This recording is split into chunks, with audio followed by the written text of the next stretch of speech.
Today, we are going to have one of the favorite episodes of the year for some of you. This is our top strategies from the entire year of 2022. Get ready, guys. This is going to be a fun-filled strategy fest. How cool is that? Pretty cool, I think.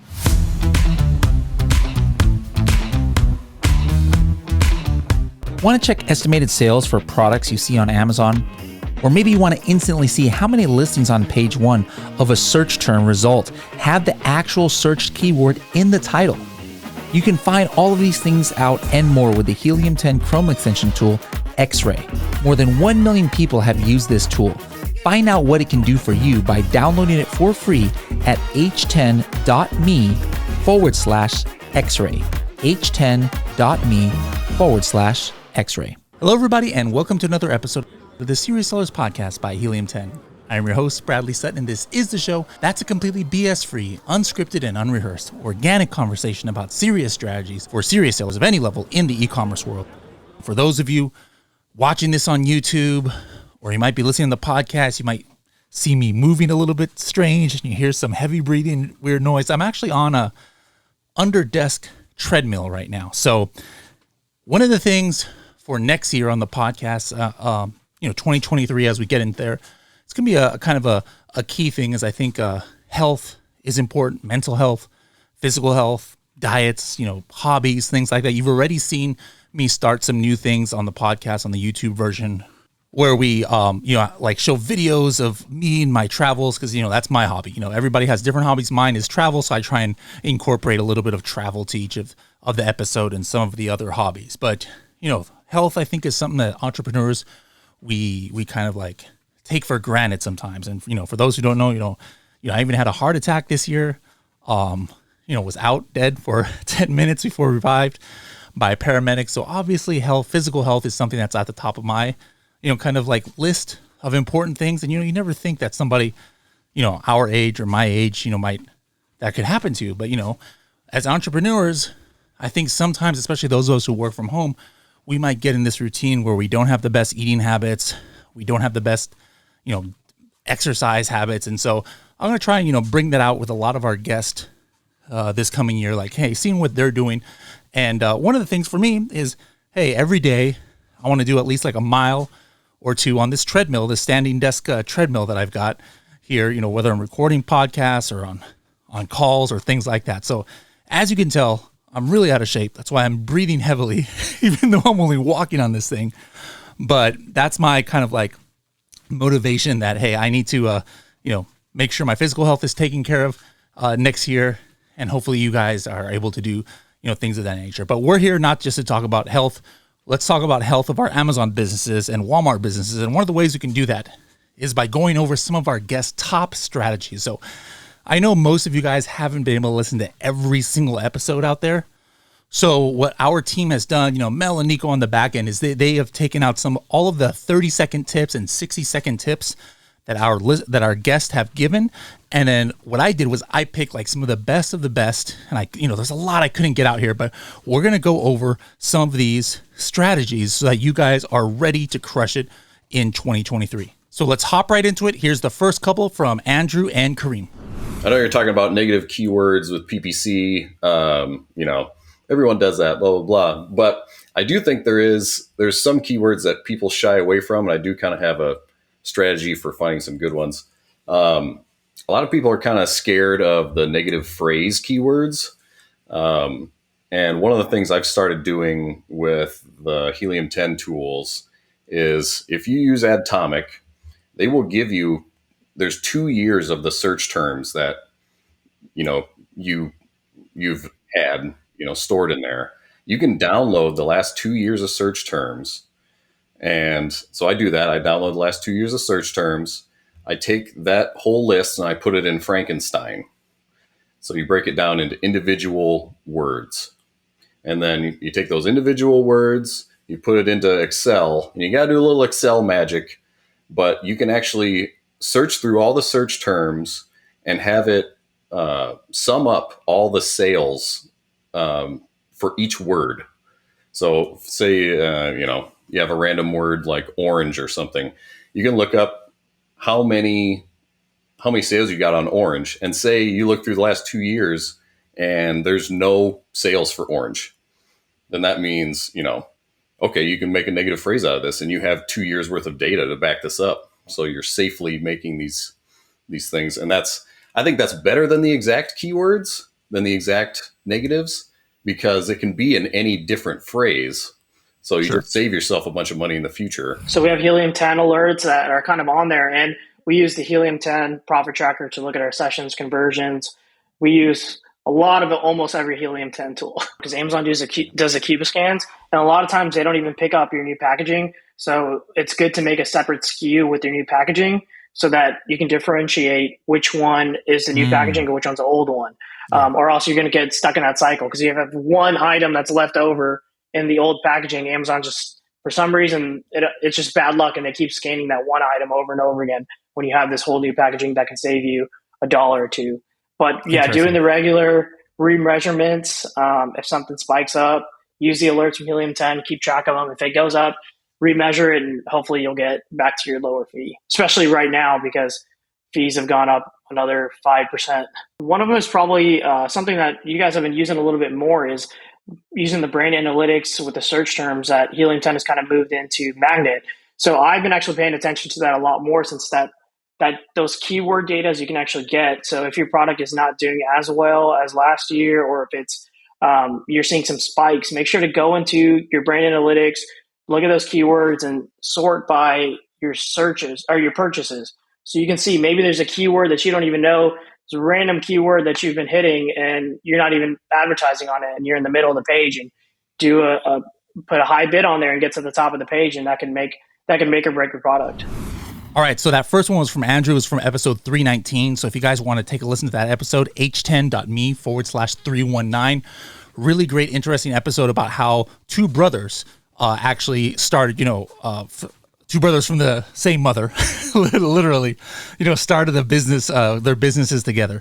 And the episode 397, h10.me/397 was with Kareem. And there was another great episode full of a lot of strategies. So make sure to check that one out too. Now, our next two clips here are from the same episode. And these are two sellers who came from Nigeria and are just crushing it online. Okay, so now, because of this new product that I've had a lot of success with, it kind of made me neglect the other products that was doing great for me prior to having that product. And that's why this year I decided not to launch any new product, but just kind of nurture the same way as Sharon spoke about earlier. So even when you're having great product at a point, just keep in mind that you still have a good product that was doing okay prior to that product arriving, because you never can tell what might happen to this new product, with Amazon. So do not neglect the other products that have been doing good for you. Nurture them and make sure that they don't run out of stock or you lose focus on those products. My next 30-second tip is about when you're looking for a product, do not look for a product. Look for a keyword. If you're looking for a product, it means the product already exists. Instead, look for a keyword. When you find a good keyword, then you figure out what product can I sell under this keyword. What product does this keyword really describe? And when you find that product, invest in packaging. And the reason is that, however, let me just throw figures out there. So even if this product costs you $4 and the package costs you $2, that extra $2 could mean you being able to sell your product for an extra $10. So if you look at it, it's like selling two products in one. It's like a bundle. You're selling a product and you're selling the packaging. The only difference is that you're not paying FBA fees on the packaging because the FBA fees is on the product. So you just sold your $2 package for $10 without FBA fees. All right, guys, I highly recommend checking out that episode. That was episode 317, h10.me/317 to see Elizabeth and Sharon's stories. Really inspiring to check out that whole episode. Let's go into our next couple of guests with start with the name of M, Matt, and also Mina. Okay, so the first one is if you don't have like a really good analytics, you're blind. And so this is what I do. I have daily for 7 days in 7 days chunks. PPC spend, PPC sales, total sales, units, sessions, cost per session, click-through rate, conversion rate, cost per click, and then sale price, Amazon fees, cost of goods, and then the profit. And so you can calculate all of those, and then at the end of the 7-day period, calculate the total, and then do another 7 of them, and then at the end, calculate the total, and then start noticing the changes week on week. And so if on Monday you made optimizations, then you wait a week and you look at the new total and your PPC spend goes up, but your sessions don't go up, then understand that what the effect of those optimizations are. So once you have your analytics built like that, and I can obviously share my sheet and you can just like duplicate it, but once you have it built like that, it's so easy to see week on week the change, because so many people will just say, okay, your PPC spend was $100, your PPC sales was $500. Is that good or bad? No idea. But good or bad is always dependent on, okay, what was it before? So if it was $500 PPC spend and 500 sales, and now it's 100 and 500, that's amazing. And so it's great to always benchmark, what you're doing in the previous weeks, and then see, okay, what's new this week? So now your PPC spend went up, everything looks good. Okay, let's do a few more optimizations, and then you notice the new total a week later. And so that's one of like the biggest game changers for me. I would say probably our biggest thing here recently, and this is every client that we bring on, it's something that we do as soon as we bring them on the first month, really optimize your image stack. So we pull everyone's questions and answers, and we make sure if there are questions that are coming up on every competitor's product, we answer that in our first 2 to 3 images. Because I don't know about you, but I only shop Amazon on mobile. I never scroll down to the bullet points or the A+ content on mobile. I swipe the first 3 to 4 images. If it doesn't say what I want to see, I'm on to the next product. Doing that alone has doubled our conversion rate on a lot of products. So it doesn't take much time to do. Helium 10 actually scrapes it. That's where we're getting all the questions and answers from. And super simple. So we do basically every marketplace at this point. For Walmart, it's honestly kind of like where Amazon was 6-7 years ago. You can get away with a lot of things that you can't on Amazon. Two-step URLs still work perfectly fine. You can rank a product to the top of any page with just add to carts. You don't actually even need purchases. But the biggest thing that I think people miss out on is Walmart will actually upload, if you're a new seller, say you've been selling on Amazon or Shopify, your reviews to your product on Walmart. All you have to do is open up a support case with their team and basically prove that the reviews are on your Shopify site, and they'll port them over. Most of our clients are like, well, we don't have that many reviews on our Shopify site, so we use Helium 10's extension to go ahead and scrape those reviews, and then we post them ourselves to our Shopify site, and then we get Walmart to syndicate them up to the products. All right, those were some 2 great tips. How many of you guys are using something similar with your PPC strategy that Mina was talking about? Or perhaps, interested in getting more reviews on your Walmart listings like Matt was talking about. Those 2 episodes that these ones came from is another great 2 episodes. So if you want to catch the full ones, Mina's is episode 340 and Matt's was episode 363. Remember, any of these episodes, you can just go h10.me/ and then put that number of the episode there. Let's get into our next 2. A 30-second tip would be to launch on Etsy and then find out what is the stats that you need for it to be a top 20% seller. And you do that with just the products that you currently have. I found that the stat I need is I need the click-through rate to be above 0.8, and I need the conversion rate to be above 2%, and I need to add to cart rate to be above 4%. And if that hits all 3, then I know it's a top 20% seller that I can then sell on Amazon. Yeah, well, one thing that is missed with keywords, I feel, is the title. The title is obviously a critical point. So one of the things that I call is like the variation in the title. What I mean by that is like the color, the size, the quantity of the product that you're selling. Where do you place that in the title, and how do you write it? Like, do you write pieces in pieces, or do you write PCS? Do you put it with a space, with the number of units, without the space? All of those kind of question marks that I have. So what we started doing is, it just depends on the product. So again, we take all of the titles of the competitors, copy all of them, put them in a nice like Word document, like a Google document, and then we just start coloring things inside of it. So we start coloring the keywords that repeat themselves. So all of, like, let's say yoga mat. So you color yoga mat all over the place. But then with the pieces, we are looking not just how they write it, because we want to write it the same way, we also look at where they place it in the title. Because if it's like a first aid kit, you probably want to have it at the beginning, like the number of pieces. That's critical for them to know how many pieces come with this first aid kit. 350 pieces, 200 pieces, stuff like that. And if you think about usually color, for example, like a red yoga mat, that will probably be at the end of the title. Like the color red will be at the very end. So you don't really need to start your title with like red yoga mat. But again, that I think like with the title, I think that's a lot of times missed.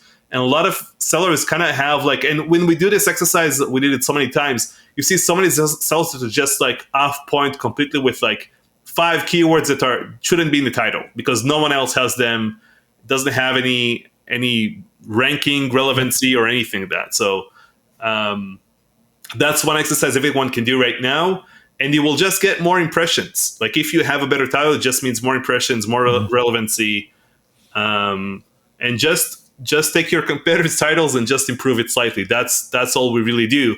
And I think a lot of sellers are starting with Cerebro just to kind of see what are the top keywords and then build their title from scratch. Instead of what they should be doing is they should be taking their top 10, 20 competitors, take all of their titles, come up with something that seems better, and then check that in Helium 10, Cerebro, and see if they missed any important keywords that they don't have yet. All right. I love Shanshan's real quick and to the point. Probably something 99% of you didn't even think about is actually, getting proof of concept on Etsy before Amazon. And of course, Tomer always comes with the hot strategy. So I hope you guys think about that when thinking about the titles. It's not just about looking at title density and saying, I'm going to have something in my title that nobody else has. It's, that's a great way to know how easy or difficult it might be to get to page 1. But it's about taking a holistic view of your niche. So if you want Shanshan's full episode, that is 344. And Tomer's full episode, where you get a lot of other great tips, is 364. Let's go ahead and get into the next 2 strategies.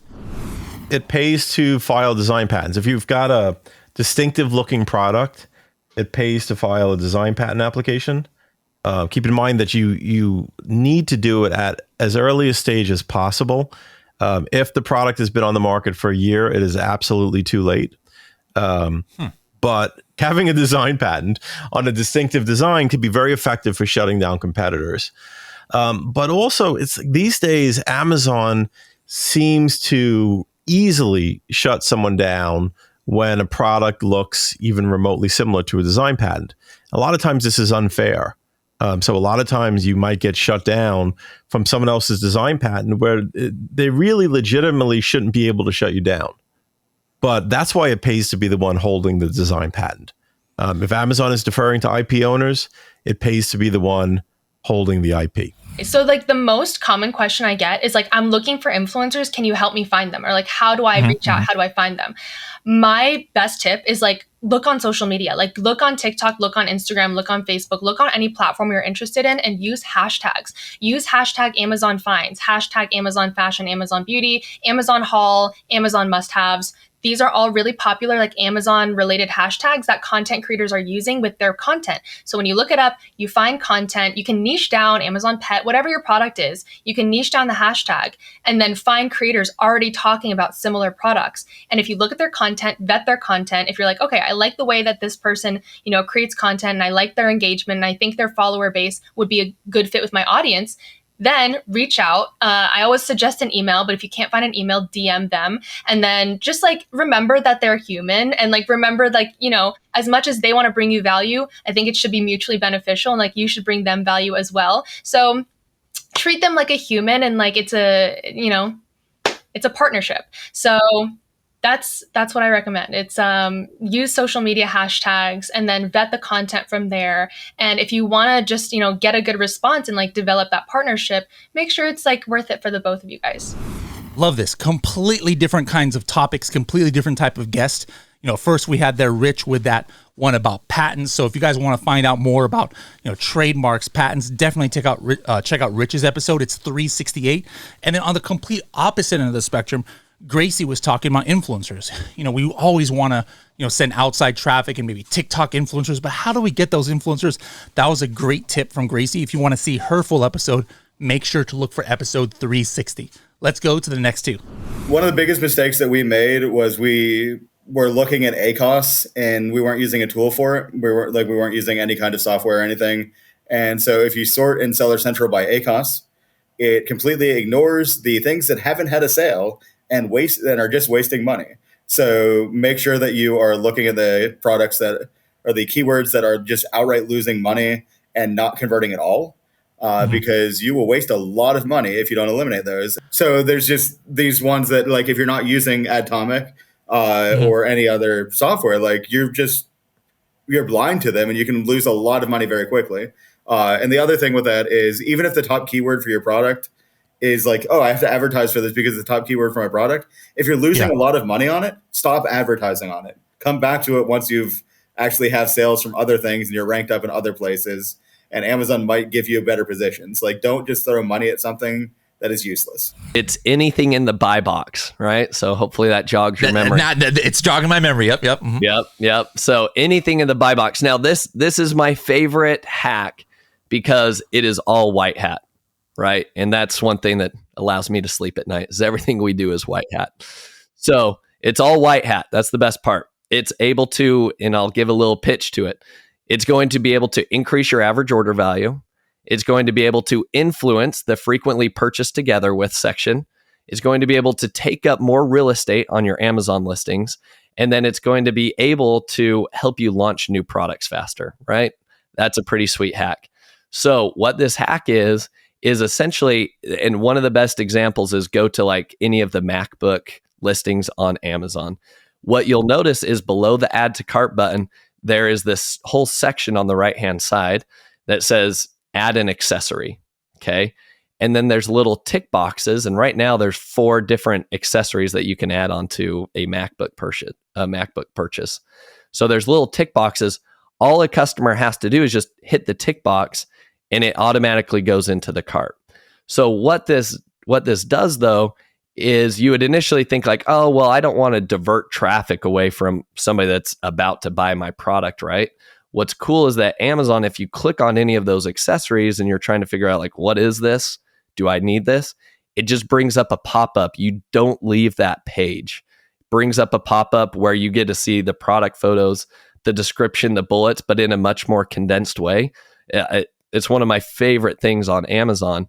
And then, you're able to click out of it, add it to your cart.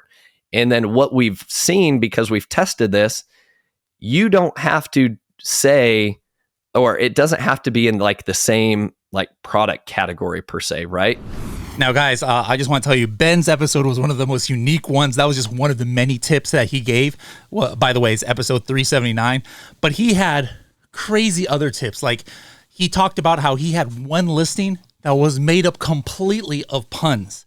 So I highly recommend checking out that full episode when you have the chance, episode 379.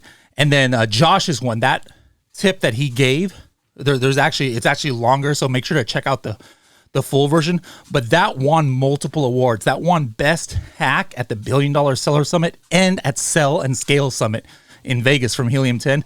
That won, he won prizes for that one. So if you want to check out the full one, make sure to check out episode 387. Let's get into the next 2 episodes.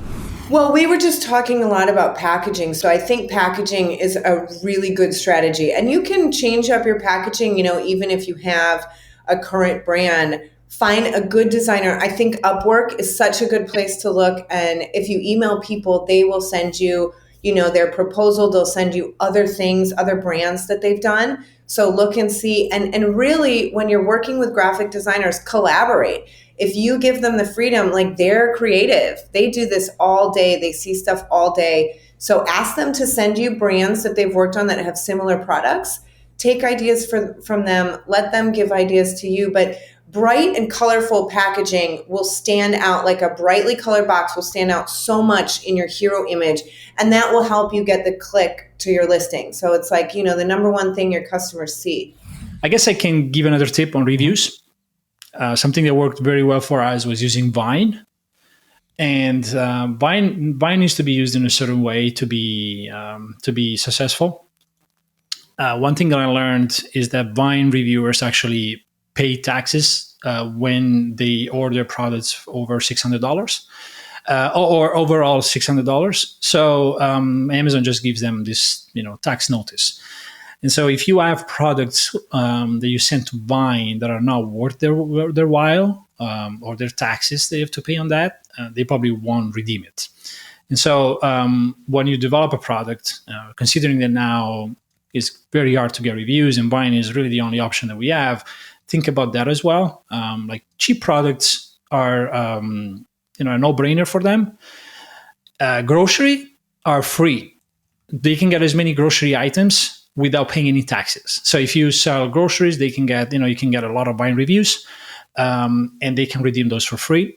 And if you decide to go regardless with the product you have in mind, what I suggest is, and this is kind of like maybe a grayish, if you will, Bradley, but we send, the first 50, 100 items in a nicer kind of packaging, simply because we want to deliver a much better experience to these Vine reviewers.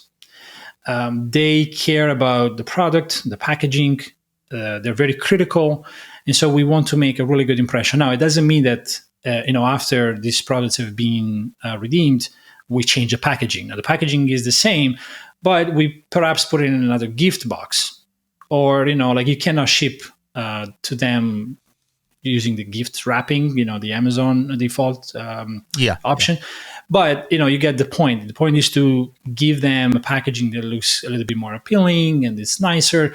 And you most likely will get, the 5-star reviews compared to the 3 or 4 that, they typically give you because of their level of criticism. So I would say these are my top tips at the moment. All right. Another great 2 episodes. Anne has been on this podcast multiple times, but to see more about packaging, and actually, if you watch the YouTube version, you could actually see some of the packaging that she's talking about. Hers was episode 388. That's a great tip that I think a lot of us sellers don't think about sometimes. And then the one that Leo was on was episode 389. Great tips about reviews. But in his full episode, he talked more about outside traffic and a lot of other cool things. Let's go to the next 2. Yeah, so one of the tips I want to give Bradley with a quick 30 seconds is take a look at YouTube. I think YouTube is not being utilized as much for people that are selling on Amazon FBA. As we all know, everybody goes to Amazon to search for a product. And once they got that product, let's say if it comes to either a feature or maybe how to do something like replacing a battery on a remote, they're going to do a Google search. So I suggest to build out your brand or your product, go over to YouTube, start a YouTube channel, put some videos in there on how to replace a battery or more about your product or brand. And I think that's a really quick way to kind of extend out, promoting your product and brand that's not necessarily on Amazon. And the second one is, I would say, there's a saying, genius is the one most like himself. So don't try to be somebody else, right? Like in this Amazon world where a lot of people, they're like, oh my gosh, like somebody is an 8-figure seller, 9-figure seller. Like I wanted to do that, right? But I felt like you can never be somebody else. So you need to find your strength and you need to use that every single day so that you can reach to their height one day, but in a different way. And the third, I would say, is find your superpower. So like, some people, maybe they have, I think everybody of us have quirks, right? So, some people might have OCD, like, ADHD, autism, whatever, but you can channel that superpower in entrepreneurship so that you can focus on how to leverage your quirkiness into something instead of, be like, okay, I need to fix this, I need to do finance, I need to do everything, right? So you can outsource those things and you can just focusing on your superpower as you scale. All right. So that's maybe something that you didn't think about as far as what Rob was talking about. For YouTube, we think of like TikTok and maybe Instagram, but, don't sleep on YouTube. If you want to check out Rob's full episode, make sure to go to episode 399. Again, that's h10.me/399. And Crystal was somebody who actually, I forgot what it was, the actual number. I think she started with like $100,000 investment in her business or something really high like that. And she was able to exit her business right away. So to get her full story, make sure to check out episode 351. All right, so let's get in to the last Serious Sellers podcast strategy with Anthony. Okay, other 30-second tip is something I've been practicing with image optimization of trying to actually get a score for speed of comprehension. And so you can use a split testing tool, something like PickFu Audiences. It would be fantastic. You'll upload an infographic, something in your image gallery, a secondary image, and you ask, what is the purpose of this image? And then you know what you think the purpose is, but then you're just trying to gauge if you're getting 50 responses. If 40 out of 50 people put in the response that you think is close to that, then you're good. You're like 80%. But if 10 people out of 50 are saying that you're getting the same response, then most likely people in a distracted shopping environment, it's not going to click. That speed of comprehension is not there. And it kind of blows my mind doing this with other sellers, how often you'll put in like what is in image position 2 or 3, like really important images that the vast majority of people totally think the purpose of that image is different than what you think. All right, that was a very interesting thing. A lot of you guys are definitely using PickFu or Helium 10 Audiences, so that was a great tip. If you want to check out Anthony's other strategies, make sure to check out episode 403. All right, for the last strategies, actually not from the Serious Sellers podcast, but it's from the AM/PM podcast. All right, whatever you're listening to this on, you can also see the AM/PM podcast there. So check this out from episode 320 of the AM/PM podcast. And one of the things you mentioned it earlier, and I know it's one of your hallmarks of what you do, and you're similar to me in this way, but a lot of people, it's just something that they just don't understand or don't want to put the effort or the money into, but it's differentiation with packaging. And you're huge on that. And I think it was you that told me a story about some swords or something like that, where you did something and the sword was in one type of box, and I'm just making things up here, and it was selling for $10, but then you put it in some sort of other type of packaging, and you sold the exact same sword for like $50 or something crazy like that. Can you tell me? You're almost there. You're almost there. It was a knife. A knife. Okay, a knife. Yeah. Cost of goods was $16. The client was selling it at $49. And I looked at it, it was an ugly clamshell package. Suggested that we could change this and have an outer box. So it kind of looks like an iPhone box, really clear, silhouette on the outside, full color process on the on the other side. So people see when they got it, they could see what the knife looked like. Really cool. Then you opened it up and it was a rigid box with a magnetic clasp. When they opened it up, it had all the features and the benefits of this full 4-color process knife right there.